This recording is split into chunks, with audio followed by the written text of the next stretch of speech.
Magandang hapon mga farmers, mga kapwa ko magsasaka.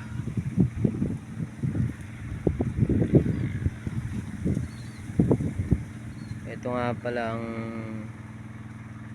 tanim naming kalamansi.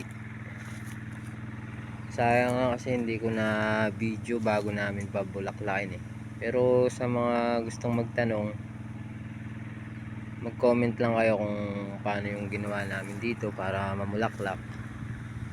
So ngayon, magpapatubig ako ngayon para mas lalong sumigla yung bulaklak. Lahat yan may bulaklak na. Pero may pailan-ilan pang di sumusulpot. Maliliit pa lang yung bulaklak niya. Sayang nga hindi ko ng video nung wala pang bulaklak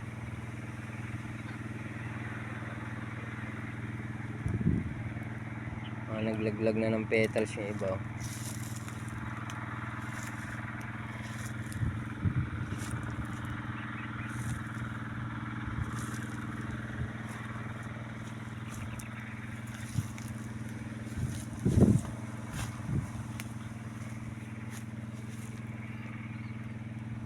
Ngayong madaling araw, i-spray namin para sa mga insekto, hindi siya masira, hindi masayang yung bulaklak. Ayan guys,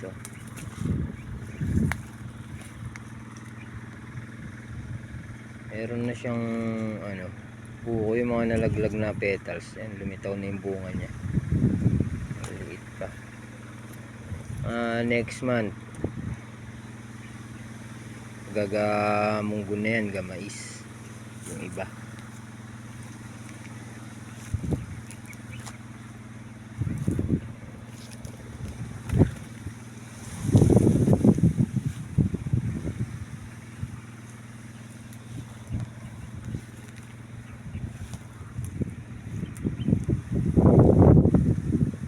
Sana maraming makapanood nito at sana maraming mag-share para mas dumami yung makaalam kung paano yung diskarte para mapamulaklak yung kalamansi.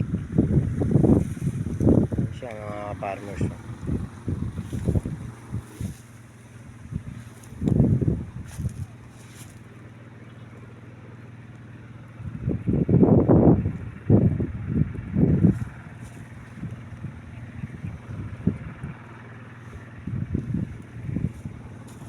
Sana magustuhan nyo yung aking video kahit ganito lang.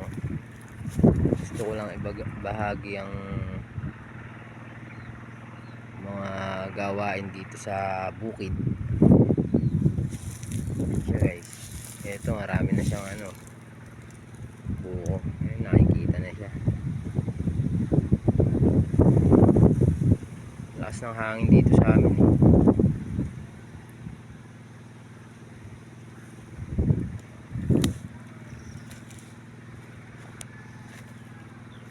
Wala.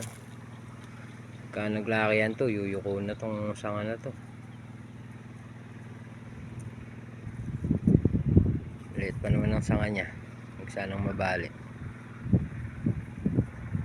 Dami ng bubuhati niya. Ang liit ng sanga niya.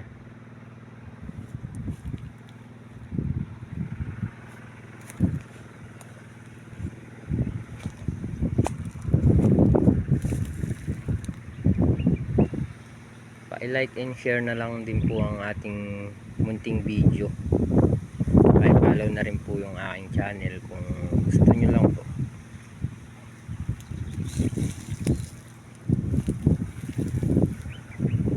Pakihit na rin po yung notification bell para mapanood nyo pa po yung ibang video na gagawin natin, i-upload natin.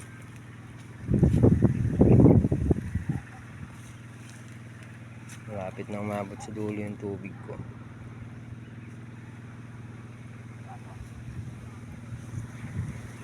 Actually po, kaninang maga pa ako nagpapatubig. Nasa kalahatian pa lang po ako ng bagos.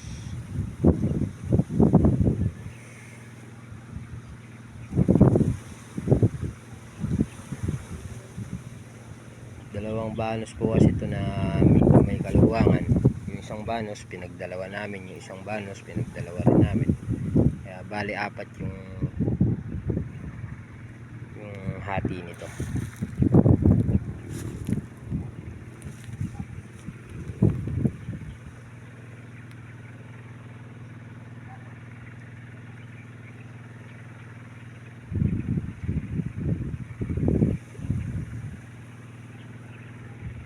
So ayun mga farmers, at hanggang dito na lang. Paki